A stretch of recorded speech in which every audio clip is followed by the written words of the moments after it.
Guys, good morning. Tayo ay may tuturo ang isang technician at saka isang toolkeeper.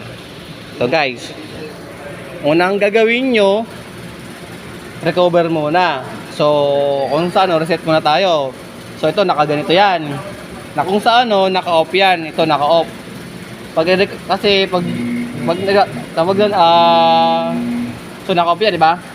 Pag inon mo yan, so higupin yung laman ng ng compressor, ito yung So hantayin mo yan, umilaw to. Yung complete. Ito yan, kung umilaw yung complete na yan. Recovery complete.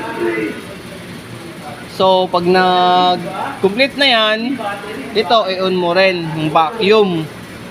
So pag mga ganito lang, so di siya ipa-flashing, so mga 5 minutes lang yan, 5 minutes para mabilisan lang. So hantayin pag malaman mo tapos yan, tutunog yan tumutunog. So yan, tumunog na yan kanina. So ito, hantayin mo na lang yan mag back to zero. Ito. Yan. So bago kayo mag recovery pala niyan, titingnan nyo muna kung naka-open to. Ito naka-open at saka nakasarado yung sa langis. Ito yung sa langis, ito yung sa high and low na hose. Ayan guys.